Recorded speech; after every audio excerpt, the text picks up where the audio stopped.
Hello, everybody. Welcome. I really mean welcome. Welcome to Crazy Positive Vibes with me, Durrell. We're all on here at Central City Radio. Shout out to them for having us on here, man. I want to thank y'all for that.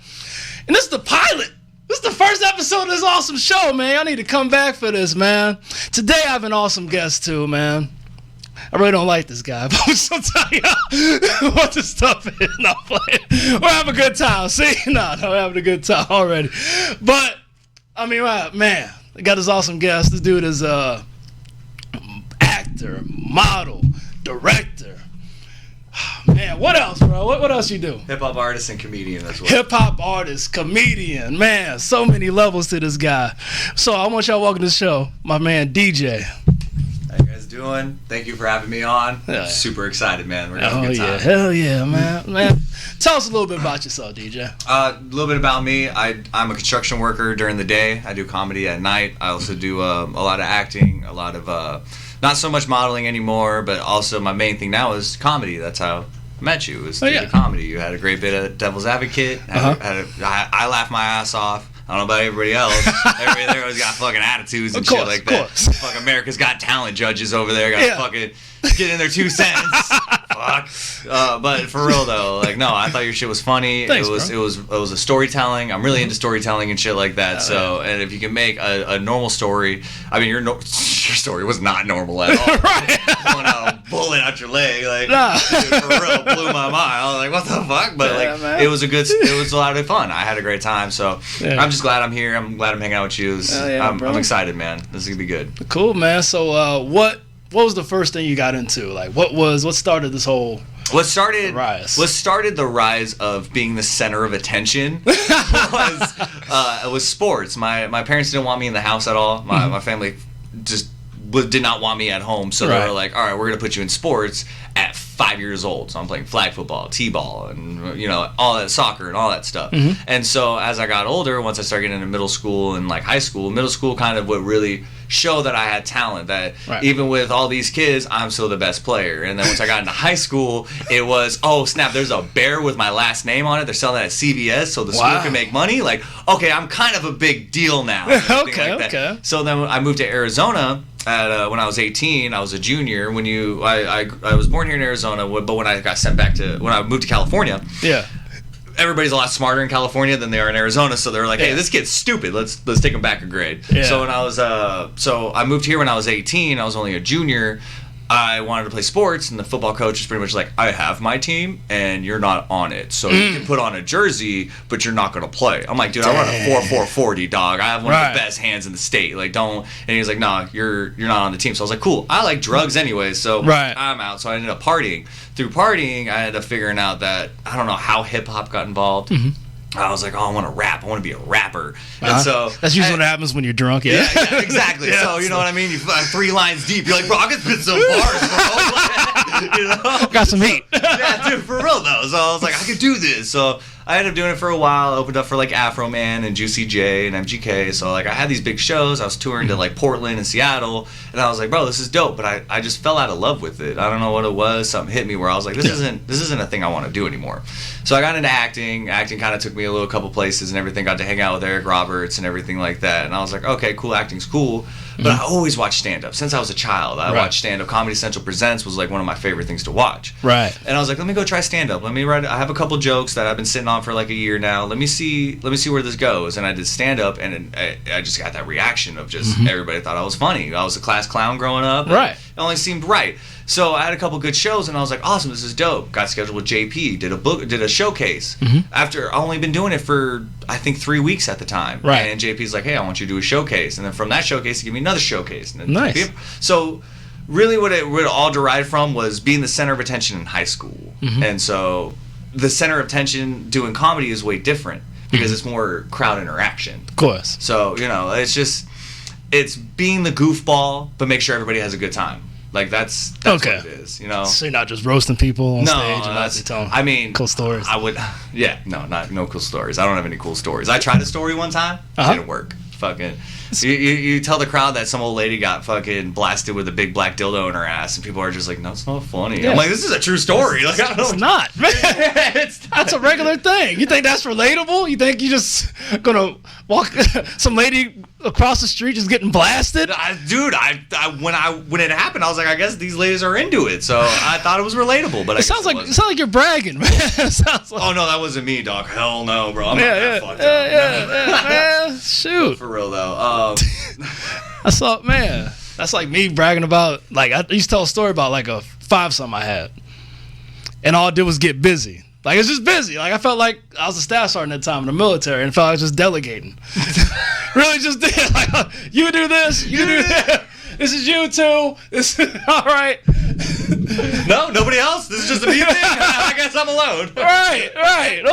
I guess I think that's hilarious. That's what I'm saying though. Yeah. You have good bits, dude. So that's just funny. So I was like, nah, it just sounds like I'm bragging though. Like, and then the bad part, this is the punchline. I end up falling asleep. Just 4 ladies like doing stuff. I'm just like. What were you on? I was tired. I worked a 12-hour shift that day. I had another 3-hour after that. Delegated. I fucking clocked out. I fell asleep on a chick one time. You know what she did? All right. She punched me in the face. All right. No, for real. They did not take that kindly. The thing was, they brought McDonald's to me in the morning. So I don't know if it was because I was a decent dude or it was because like I was in the military. They didn't want me to send a bomb strike to them. Thank you for your service. Want me to have that on my chest or something? I don't know. Fuck, I'm patriotic. Me and my friends. We all did one for the country. We ran a train on hell. Women have the power now. They're taking control. A patriotic train. Horrible, man. I don't know, man. That's weak. Just stop, man. That's real stuff. So, that's why I stopped telling that one. But okay. Well, I think that's funny. So thanks, bro. I could just be a niche joke. Maybe I will. Maybe I'll do it in Improv Mania one day. Oh, dude. Please book me, guys. They haven't booked me yet. I had a foursome. But fuck. Oh man, but it's crazy now, and this is something you kind of got to do. This is what I call the positive part. Have you noticed you've had to kind of fall back on the romance side to really get your passion out there? Honestly, yeah. Oh Yeah. no, for real. Like my girl's she's killer, dude. She's 100% supportive. Mm-hmm.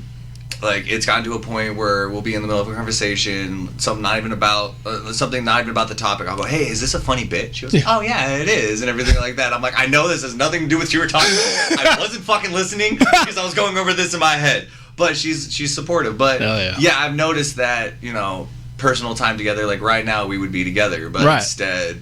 I'm here doing this for promo, but she knows it's for a bigger purpose. She understands that yes, you're doing this now, so we can have the time that we would spend now later in a more comfortable position. Right. So it has taken a big hit. The cuddling. I have a bit about her. Like, whenever I get home, she's already asleep and try to put my arm around her. She doesn't want to cuddle, and then she says like, "Not now, Jason." And I'm like, "Yo, who the fuck is Jason?" Like, "Oh, it's her boss." Like, it's one of those jokes where you can see this is taking a toll on me, but I'm willing to make that sacrifice. Right. So yeah, dude, big time. Like, yeah, I've heard you've been in this for a while, so you know it, man. Oh, like, yeah, bro. I mean, I've noticed. I did have a relationship for like a year. That's when I got unfunny too, because I was dealing with trying to put time for her and that. And, and then like kind of killing the confidence. But she was supportive, very supportive. Wanted to see my new faces, all that kind of stuff. But it was like now, being single, I've noticed I'm funnier because I'm not really chasing like I used to. Like, and plus I'm 34, going on 35 next month. You're more wise. So I need to, I gotta, chill and like really understand that, in order for you to get your stuff like get good, you really do got to put that to the side a little bit. Even when I was writing the books, kind of had to, put it so I could do the promo, but. A lot of people do our stuff to get women anyway, and they end up having a horrible product in the end. You know? I'm broken. You're at a place where other people are broken, so obviously you're broken. Yeah. You're broken people trying to fix each other who don't know how to fix each other. Yeah. No, yeah, I get that. Yeah, bro. I look out big time. My girl is part of being my I consider my writing team because a lot of the jokes I write was a conversation that I had with her, and she will make a joke, and then I'll bust on the joke, and then she'll bust higher on the joke, and next thing you know, I'm like, holy fuck, this is a bit. Like, this is a good killer. From start to finish, this is a bit. So it's not like when you write a joke where it's like, oh, here's the punchline, or here's the starter. Right. I have that joke written out to a T, and I said it, so I know that it's funny because, so, yeah, it does take a toll, but also being in this relationship does help. But I lucked out. That's my big thing, is that she's huge on comedy too. She's a big like John Mulaney fan, Kyle Kinane. Right. So like her ideas of comedy comes first. Right. Funny is always first in our book. Okay. So like if we're even having not an argument, like we'll debate. We never fight, but we have debates. And if even the joke she's gonna make is gonna ruin her side of the point, she'll still say it, because it's funny. Yeah. And we both know, like, oh fuck, that's funny. But it takes us away from the anger part of the debate and more of just the debate. Yeah. So it's a luck out on my part. That's powerful, man. How'd you know? Are y'all like soulmates, or you just think it's? Well, you got lucky. Okay, so what happened was when we met is that I used to go on Mill Avenue all the time. Okay. Mill Avenue is the strip of bars and everything like that for ASU students. Yeah, I hate that place. I used to love that place. Wednesday night, $300 bar tab, dude. I used to love that place. Oh, man. So I'm doing the bar hops like normal. It was like a Thursday night or some shit. And then my buddy's wasted because you always have a buddy to go with. Of course. He's just about to piss himself drunk. He pissed himself on the seat a little later. But of course. That's a whole different story. So it's always good. I'm like, bro, one more bar, bro, one more bar. I'm not trying to go home alone. And then he's like, all right, one more bar, and we go and get our 190 octanes, and it's this big old slushy with Everclear and shit, and we're already wasted. So I'm like, I'm gonna find somebody to drink this with, and beeline on Sam, my girl, and I'm like, oh shit, like, hey, you want to drink this with me? And she goes, sure. And she just grabs it and starts chugging it and shit. I'm like, I could have roofied that. Like, what the fuck? Like, she's like, good. And then like she keeps drinking. I'm like, oh, I fucked with you. I fucked with you. So we ended up talking. She was a bridesmaid for a wedding, and so the bride comes over. She's like, who are you? What the fuck are you doing? Like, what's in the drink? And I'm like, oh, it's just Everclear and orange juice and shit like that. And then she goes, she's like, all right, whatever. I guess you can hang out. She's like, what do you do for work? I'm like, I'm a roofer. And she goes, you roofie people? Shut the fuck up. No. And so we end up talking. Me and Sam end up talking for a while, and then she goes, yeah, me and my boyfriend. I go, oh, you have a boyfriend? Okay. So I end up hanging out with the bride and the bridesmaids, and we take pictures. They add on Facebook, and she ends up adding me on Facebook. Start sending out memes that I know she'll like. And then I ended up signing in the DMs, and from the DMs, she's like, hey, I hate my relationship. I'm fucking miserable. And so, kind of did the whole wolf in the bushes, just waiting for the moment. Wolf in the bushes. Yeah, so I'm like sitting there waiting, and then finally at one moment I was like, hey, do you want me to fly you out here? Do you want to come live here? My man. Yeah, because she's from El Paso. Oh, flying them out. So she goes, I'm like, you want to fly out here? I'll give you a one-way ticket. And then she was like, no, I can't do that. And then like 3 days later, she's like, so what about that ticket? And I go, I'll fucking buy it right now. And so I bought it, flew her out, and she's just been with me since, dude. That's powerful, bro. Yeah, it's crazy. And like I said, we don't fight, we don't argue or anything like that. Like we just have this weird connection. So do I feel like she's a soulmate? If soulmates are real, then yeah, yeah. But do I feel like we just have a connection? Like your relationship is with somebody is in your vicinity. Mm-hmm. If somebody's in your vicinity and you find somebody who vibes with you, then that's your soulmate. Right. Like if I went to Japan, I'd probably find the same chick, just Asian. You think so? I most likely. Do you think so? Bro, we're not special in any way. Will she speak English? Honestly, if she's as cute as she is, then I don't give a shit. I'll figure it out. You just figure it out. Just give me some signals and we'll work it out. So you're gonna force yourself on an Asian woman, my man? You're my soulmate. You're my soulmate. I watch anime. I know how they work. I'll figure it out. That's some cool stuff, man. Yeah, dude. Man, this dude drinking these White Claws. Fucking third one on the empty stomach. White Claw, sponsor me, all right? He's already had a bunch. Soon as he send us out, all right? I'm gonna sponsor us. Bro. White Claw makes you funny. It does though. It's crazy, dude. I went on one time on a set and I'd only drink beer. Right. Bombed hard. Yeah. Bombed hard. Did a show the next night. White Claws. fucking crushed it. Same jokes, same delivery. Is it because White Claw makes you a sassy white girl? Is that kind of... Dude, I made a gay friend the other day, bro. The femininity that came out of me was intense. I think he was trying to fuck me, dude. He gave me 3 shots. I was like, let's go, queen. That's the White Claw. That's the White Claw talk. The White Claw and the taco shots. That's what see, you learned something new today. White Claw, sponsor us. Let's go. Just give me a promo code. I'll be happy. So AJ's Fine Foods and your promo club. Right. Oh, the AJ Foods, man, that was weird. DJ the comedian. White Claw, you get 0 off. Just buy the box. That's our promo code. Come on, White Claw. For real though. So yeah, what's up? What you about to ask me? What you about to? Just being a writer, man. Like an actual handwritten writer. How does that go? It's just creativity, man. I've always enjoyed writing to where being let's say I'm a black kid in Virginia. Some people would frown upon my writing sometimes because it's extra creative. I'm kind of out there when it comes to certain things. I'll do that, and as a kid, your imagination's just everywhere. What else? Some people get offended or some other stuff and try to hold you back. Or you're just too much for them and shit. You don't want to take all that in. So, right. So you got to put it somewhere. So yeah. So the writing just I got back into it when I got out of the military, and I said, I have a story to tell now. Mm-hmm. And what started it, The Lazy Man Hustle. That was the first book. Lazy Man Hustle? Yeah, it's about getting your money together for personal growth. That's the first book. I love that. Yeah. I need to get a book. And I'll pick one up. Hey, man, it's on Amazon. I will. Amazon. I have jottings in the car if you would like one.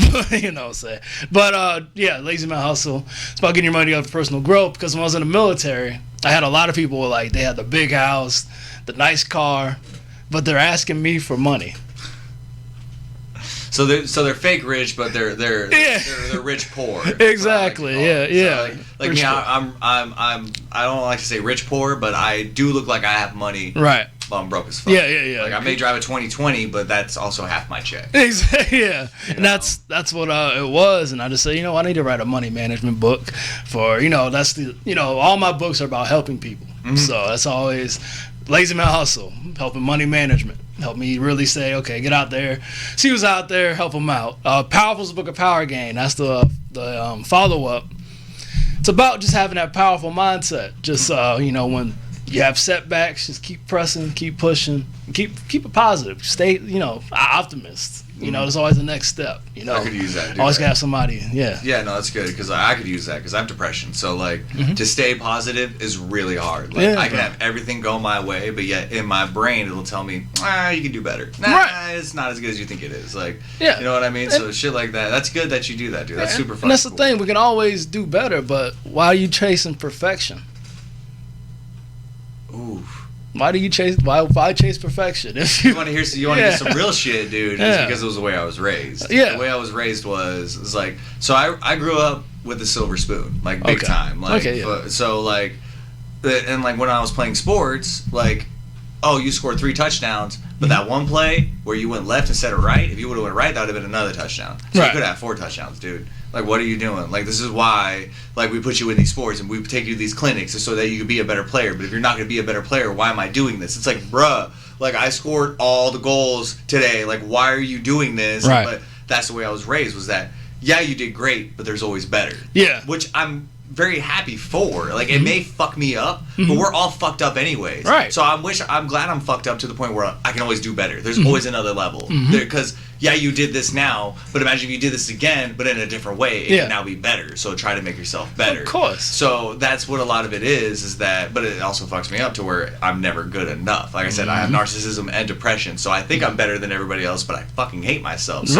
So it's that fight. And especially now that mental health is such a big thing, it's just, I'm one of those people where it's it's too late. It's too late. I'm 28. 25 is when your brain is fully developed, which means that the problems that you have before 25 are now permanent. Yep. Where if you try to fix it at 22, 23, it can be fixed because your brain's not fully wired in together. Right. So this wire here to this wire there, that's wrong, let's fix that. That's gone for me. Right. So. Well, you could say that all day. You can say that, but I'm 34 and I lost a bunch of weight that I've been carrying around for decades, a lot of stress, a lot of military mindset. Because I was in 19 to 26.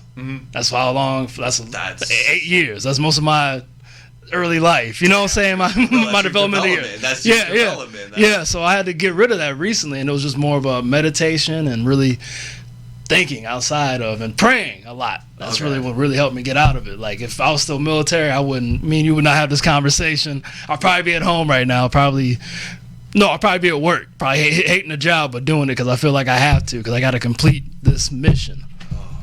That was my mindset for a long time. So that's crazy. That's what, like early comedy. That's why I sucked because I still had that military mindset. Suck, bro. I still had that military mindset that didn't help. Yeah. Those people break you down, man. Oh yeah. It's fucking crazy. Like that's why I have such mad respect. We had a Marine that was working with us. And he was there for about a week. He shows up early. He leaves late. Like, he busts his ass the entire time. He's looking to learn. And then the other day, he was like, oh, it's going to be 112 today. I'm like, yeah, he's like, that's an excessive heat warning. We're like, are we going home at lunch? Because that's when the heat really starts kicking in.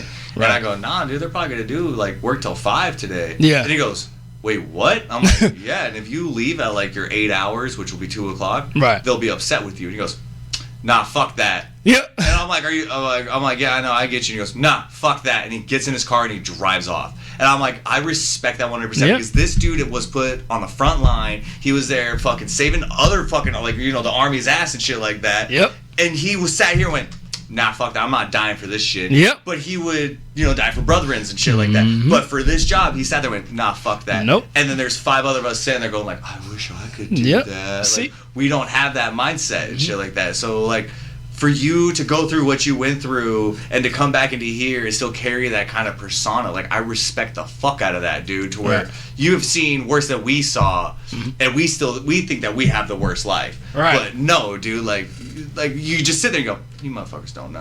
Right. You don't know. And then there's other guys like, oh, you don't know what I've seen, and that gives you guys kind of like a bad look. And there's a lot of you that just sit there and go like, no, I'm not doing it. I'm out later. And you don't have to explain yourself. So, because especially to me, don't have to explain yourself, dude. You guys are heroes in my eyes for sure. Hey, thanks, bro. And it's just next level people. So when you walked off, I went, yeah, you do that, bro. Like knuckle punch. Like it's just crazy, dude. You guys, I can't suck your dick enough. Get out of here. I can't, dude. You guys are the best. Man, just saying, it was interesting. I worked on loaded bombs and stuff, like all that stuff. I was like doing the crazy stuff, like real stuff. I put a video up a couple days ago about what I actually did, and I saw like everything I actually did. 24 hours working outside, North Carolina, Alaska, working in negative 70-degree weather in Alaska, living up there in a barren wasteland. Nope. 12-hour shifts every day. Nope. It's I'm going home. Yeah, bro. Like, have you ever felt your nose hairs freeze? No. That's how bad it was. That's how, and that's what really told me, like, I still had that mindset for a long time after I got out and went to the next place and everything. And like I said, until recently, I finally just got out of it. Just told myself, nah, it's time to get out of that mindset. But the PTSD still comes and goes. Everything still does it, but that's the thing. The fact that you're just as well, like, put together as a good stand-up guy and everything like Appreciate that, like, it shows a lot. It shows that your mental health is strong. You worked on it. Right. You did it. Like, and that's great, dude. Like, cool. And now you're helping other people. Like, holy shit! Like, I have a buddy who could probably use this, and I'm most likely going to recommend the book. Hey, thanks, bro. But yeah, dude, just to help out and to be that positive force that people need, because a lot of people can't do it. They don't have that mental strength to be like, I can barely handle myself. How the fuck am I supposed to help other people? But you're that dude. You're that guy where it's like, oh, thank you. I need this book. Like, that's huge, dude. Like, hey, thanks, fam. I'm just glad I met you. I'm glad we're doing this. Like, awesome. Now, with that, it's not about me the whole time. I would talk about more books, but hey, I got time. I can come back, whatever. This is your shit, bro. But what was I saying? So, you got any projects? What kind of what movies you got out so far? What are you doing? I'm working on. I just directed 2 short films. It was called It Was Wolf and Little Conversation. It Was Wolf is about 2 photographers. I didn't come up with it. I have a buddy who I work with. His name is Zane Hampton. You can see. I wish. No. Zane Hampton. You can look him up at DangerDogProductions.com. You can find all the stuff. My movie will be posted there too soon. Right. But no, he came up with the script and he got all the actors. He's like, look, just direct us. Make sure that everything goes to a point. And so I was like, all right, cool. So I kind of got my directorial debut with a short film through It Was Wolf. And it's about two photographers who go out into the forest and was like, hey, we got to take nature photos for a nature geography book. Okay. And so they go out there and they end up running to a lady who ends up being like, hey, help me find my daughter. And then this whole thing blows up. Wow. The way the ending is, it's a crazy dark ending. And then after that, there was a small conversation, and it's about a detective who comes back to this apartment that you don't know that she used to live in, but that she used to live in. And then she's having this conversation with this person, and then it has kind of this M. Night Shyamalan kind of ending to it. Oh shit! That's what was going on the whole time. I see. So yeah, there's that. Psychological. What I like to do too is that I like to kind of do a cameo. Okay. Like a Stan Lee in Marvel where he has 2-3 words. Or do you say stuff like? Yeah, no, I have lines and everything. Excelsior. Yeah, pretty much so. Everyone's like, let's go, we're leaving and everything. So I try to throw those in as much as I can. Superheroes in New York. Make me come down there. I watched Spider-Man Homecoming the other day, bro. Well, I love Spider-Man. That was my childhood dream, dude. In my dreams, dude, I literally do this. I do this and just hoping it'll work, bro. And I'll do it in real life. If I need a tool, I'll go, one day, bro, one day. You just gotta make shooters. You good, bro? I gotta give it a go, bro. We'll see. But for real.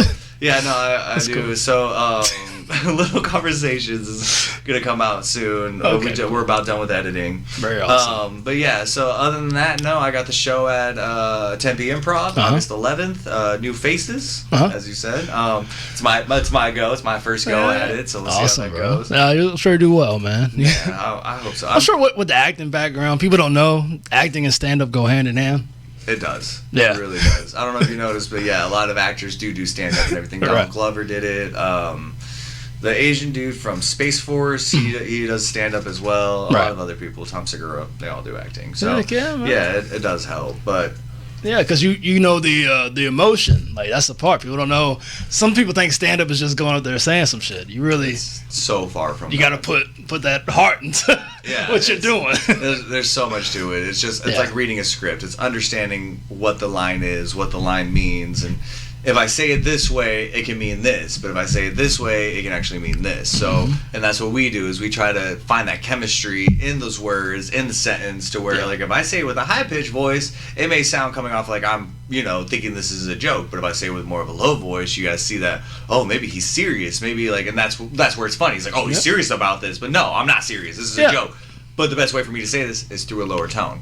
Same thing with acting. If I say this line in a lower tone, then they're not going to hear it correctly. Right. So, yeah, no, it does come hand in hand. And then the hip hop.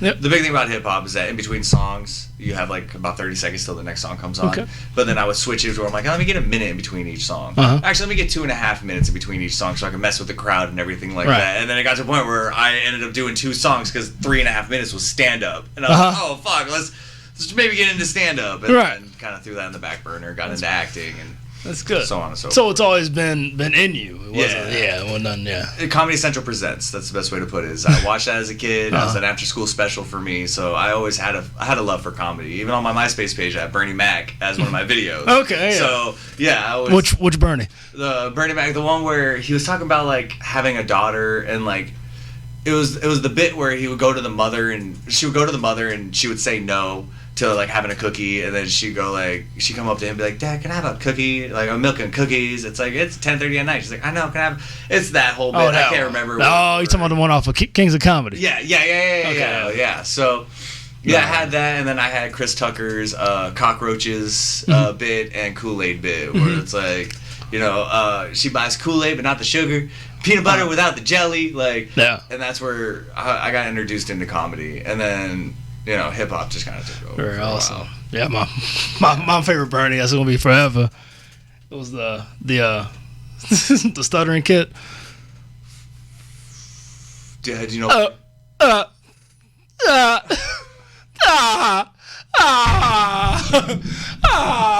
He was teasing me. The bus driver, remember? Oh my God, so cool, bro. I might watch that tonight, bro. Yeah, we'll watch some nostalgia going. It just brought so many memories back. I'm like, I remember sitting on my computer in the computer room. With so much ink. That was like 12 or 13. Oh, it's funny. No, I used to hate that bit because I had a stutter growing up, so a bad one. So that's crazy. It's like F that Bernie.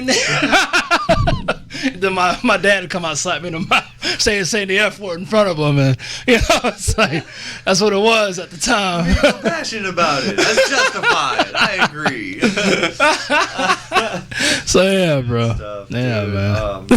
I love comedy, dude. Oh, yeah. I love comedy for the circle, dude. That's my favorite. The circle? You meet really good people and everything. Oh yeah, like bro. That, Yeah. I met you, so like, oh man, I'm glad.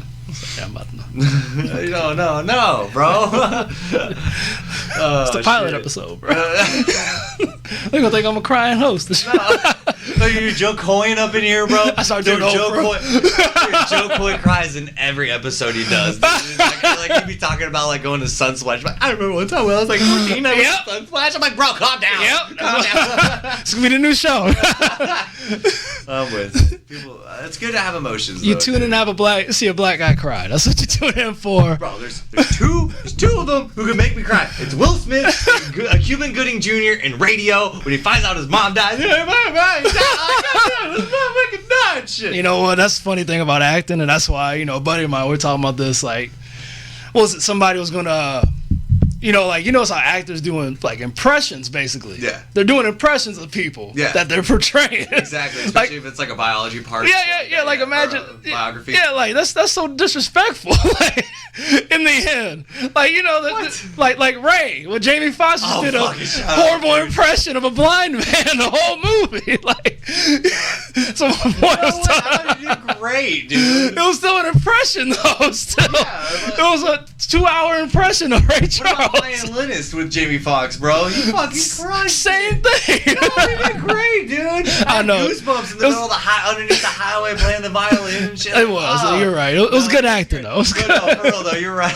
It's an impression. It is though. Like with Will Smith and what is it? Pursuit of Happiness with the son and everything. The part in the bathroom when he's like, kicking the door. Oh yeah, I cried. I did too. I cried. There was that one and the Cuban Gooding. Yeah, kicking the door. Bro, in the movie. Dang shit, and crying. Yeah.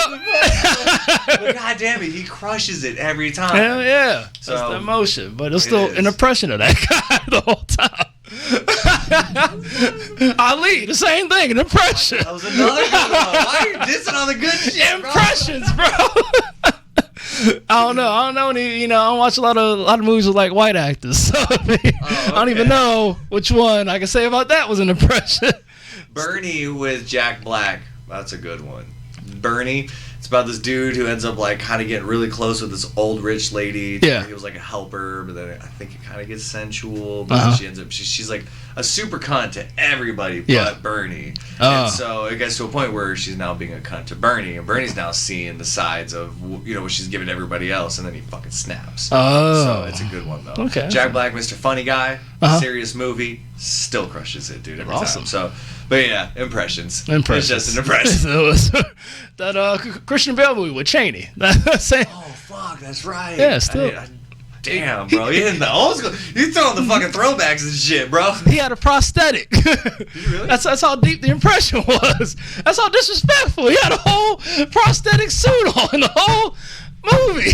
Oh shit! I thought he gained weight for that. I don't even want anybody to do an impression of me, like real stuff. Probably gonna have like the little like semi stutter I do, and just a big smile the whole time. Probably gonna be sounding like this the whole movie. I want that. Is that the narcissism? I want to see that. How do you see me? Like, I wanted to be a skinny white guy the whole doing an impression of me.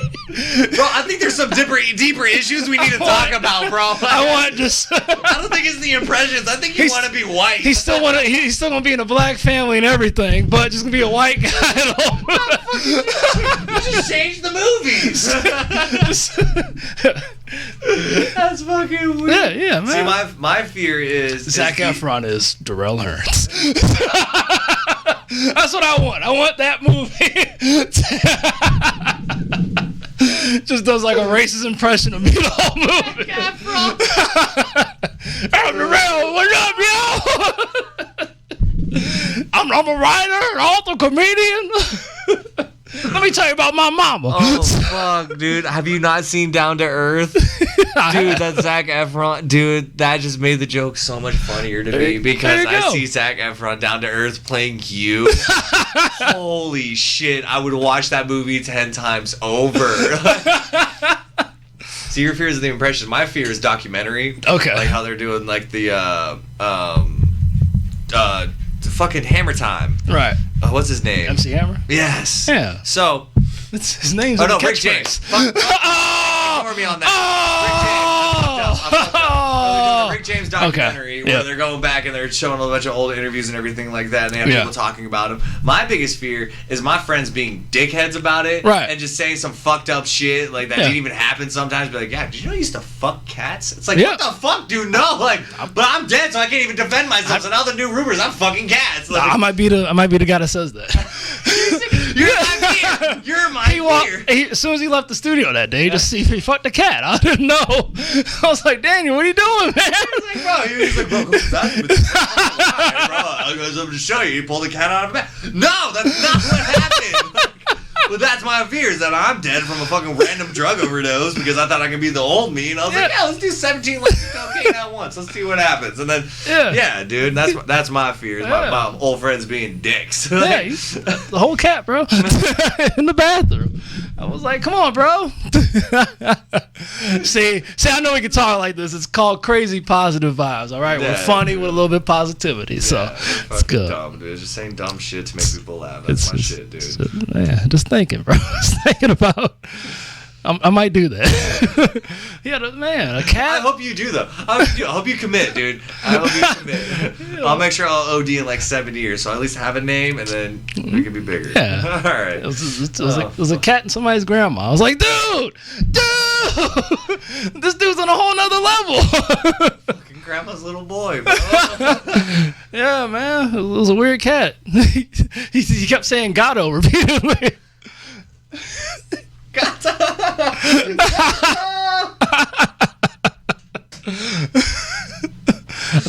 Damn, you have to watch the other podcast. And then you'll know that was funny. I told him to close the door, man. Please, I don't want any part of this, sir. You said you couldn't get off unless we were making eye contact. Fuck me up. Just imagine. Gato.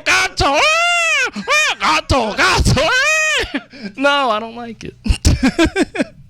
I just left that day.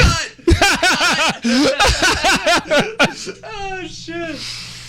I can see like I'll bring pictures too, like Photoshop of the day and stuff. CGI so good at that point. Yep. Face cover and everything, bro. I got videos. Yep. The whole time. Fucking please commit, dude. I will. Oh, fuck off. Fuck me. If I could do like I can't drink enough for this shit. Yeah, man, it's good. Oh man, that's good. It's good to flow. I like it. So do you have you're pretty successful. You got projects out, everything. Do you have like, what's your morning routine? What do you usually do for like? Fuck. Okay. Yeah, like morning routine goes like this. So I gotta be at the site at 5:30. Okay. So I'll wake an hour and a half early. Yeah. I'll be up at 4. I'll do a quick.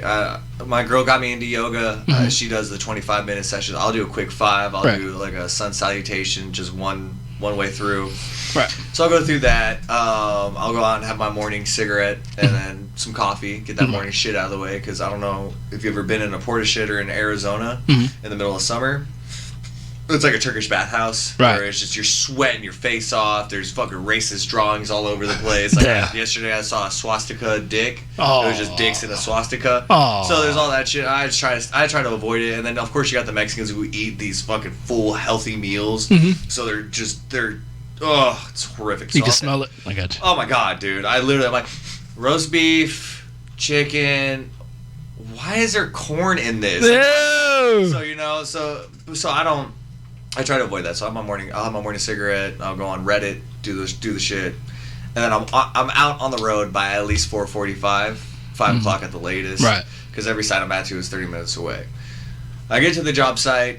I listen to podcasts. I'm not that morning music guy. You know those guys who bump like fucking techno at 5 o'clock in the morning. Right. Blah, blah. Dude, no. I want to hear some people talk. I want to hear some people bullshit. Right. And so I'll listen to some podcasts, and I probably didn't finish the day before during work, and I'll finish that one up. And then at 5:45, there's a morning radio show called Holmberg's Morning Sickness. Right. So I'll listen to that, and that kind of gets the juices flowing and everything like that, especially because he's really huge on comedy. So while I'm at work and installing, sheet metal and everything like that, I'm coming up with comedy bits off of what he's saying. I'm like, oh, that's a good topic. That's awesome. Another good topic. So the morning is really just about getting in the zone to zone out. So it's that whole thing, because if I zone out, next thing you know, it's 10:30, 11 o'clock. It's lunchtime. Right. Let's go to lunch. I'll watch some Hulu on my phone. Get back to work till about 2, 3 o'clock. Go home, watch more stand-up, watch something funny, and then it's off to the improv, or off to this, or off to that. So morning routine's really about just getting in the zone, Right. Yeah. Right. That's powerful, dude. That's good that you have that kind of morning to get in the zone and get your movies out. Like, I'm sure so many people want to do what you're doing. So, It's so draining. It's like, I don't want to be a douche, but it's like, it's hard to be me, because the way that my brain works is that it's always something. There's if it's not an opportunity to make money at the minimum, or at least have my face out in the crowd, then there's no point of thinking it. There's no point of doing it. So it's constant bits, constant movie ideas, constant fucking who can I talk to get me into a club. Right. So I'll be in the middle of I'll be installing a panel. I'm screwing in all these clips, and I go, oh wait, hold on a second. I'll pull out my phone, and I'm all of a sudden emailing somebody. And people are like, what are you doing? I'm like, look, I've been sitting on this for 3 hours now. Let me just send this email out, and then I'll be back to it. Right. Which is such a bonus, being where we are today with social media, just the internet, technology in general. Yeah. Is that I can be in the middle of roofing, but I'm also booking a club in Portland to set something up and everything like that. And it's just by a simple 5-second send. All right, cool. Back to work and everything like that. So I'm making my money, and being at my job, I make good money. I worked hard for this. The reason why I can get up at 5 in the morning is because I've been doing it since I was 19 years old. Right. Getting up at 5 in the morning, and that was when I was an alcoholic, a druggie, and everything like that. I'd still be high on coke and drunk as shit because I quit drinking at 3 in the morning. Right. And then I gotta be at work at 5 in the morning, so I take a 20-minute nap. Like, all right, cool, let's go to work, and then it's back to the grind again. And that's why I think that now I'm more tired, because I wasted all that energy when I was 19, 20, 21 and shit like that, and just doing all that craziness. But that's what gave me this mindset of today of no matter what's going on here, there's still shit going on up here, so concentrate on this the most. Right. So that's what my morning's about, is about just focusing, getting that zone going. That's cool, man. And you said yoga, so that's like a form of meditation itself, I'm sure. So I love meditating. Good. Oh, dude, I've done so much DMT in my time. So much. So meditating is like my number one favorite thing to do. It's just to sit there for 30 minutes and just when everything gets all quiet, and that's where your brain will, especially the first 5 minutes, as you know, is fun. But after that wave hits and everything drops, that's where the real shit comes in. Because a lot of people, when I try to tell them about meditating, like, okay, do like 2 minutes. I'm like, you're supposed to get through that. You're supposed to get through that 2.5, that 3 minutes of your brain. You feel like a wave is crashing in your head constantly, just a roll of waves. But when that last wave hits and everything kind of cools down, and you're just watching the sand kind of fucking fall back, and you're just like, fuck, man. Like, this is where the genius comes in. So, yeah, no, meditation is huge. Very powerful, man. And I think that's important to all creatives that need to be, and that's a good way. I think that's probably what helped you find your voice early, with all the, you're not rushing it, you're not in it for. That's something I had to learn, because I had meditated recently, and I thought everything had a finish line. Creativity does not have a finish line. There's always more. There's always another lap, dude. Yeah. Always another lap. When you did 5 laps and you look at your coach, you're like, "Are we done?" He goes, "Very good, very good." Are we done? Good job. Good. I had a coach like that, where if we lost by 10 goals, that's 10 laps. But that's minimum of 10 laps. If he was that upset with you, he looks at you and goes, "Very good, very good." And they go, "Are we done?" He goes, "Very good, good. You didn't say we're done, so we run 3 more laps." Are we done? Very good, very good. I spent a whole practice running laps. But that's creativity. So you spend the whole practice running laps over and over. That's a good story to end on, man. You know what? It's been an awesome show, man. Thank you for coming by. Thank you for having me on. I had such a great time, dude. Yeah, bro. Thank you, man. Ever want me on again? Shoot a text, man. I'm there, dude. Hey, man. Plug your stuff. Tell us what everything. You can do it again, man. Thank you. First of all, you can find me on Instagram. It's DJ's Comedy Corner. Yeah. I'm not big on social media. I don't like the poison that it causes in the world. You'll hear it in a lot of my bits that I'm not a big fan of it. I have a show coming up, Tempe Improv, New Faces, August 11th. Y'all should go see him. Doors close at 7:30. If you say, hey, I'm here to see DJ, it's a free ticket, 2-drink minimum. I have another show at JP's Comedy Club. JP, shout out. Yep. August 20, JP, fucking huge. I'm huge on JP, man. He's a good dude. August 21st, 9 o'clock show. You can get the tickets online if you look up JP's Comedy Club and go to August 21st, 9 o'clock, grab some tickets, let them know you're there to see me so I can get the props, so I can get rebookings. Other than that, dude, I'm just here to hang out and have a good time, man. This is a lot of fun. Appreciate it again, man. I've been Durrell. Thank y'all for tuning in to Crazy Positive Vibes. I'm going to bring myself up with your host, Durrell Hearns. We're here. Man, definitely check out my stuff on social media, Instagram, I'm Durrell H. Twitter, Durrell HD, and my Facebook, Durrell Hearns. I post a lot of crazy stuff on there, but positive, man. That's what it's about. Crazy positive vibes. Get the book, Johnny's of a Crazy Veteran, available on Amazon, Barnes & Noble, wherever books are sold. You can literally break into a Barnes & Noble and, tell them, give me a copy of Johnny's of a Crazy Veteran. And they'll order it for you right there. Just buy it, and they'll do that. So, y'all are awesome, man. And as I always say, stay blessed. Stay positive. Awesome. Yeah. Have a great night. Oh, shout out to Central City Radio. Shout out to Central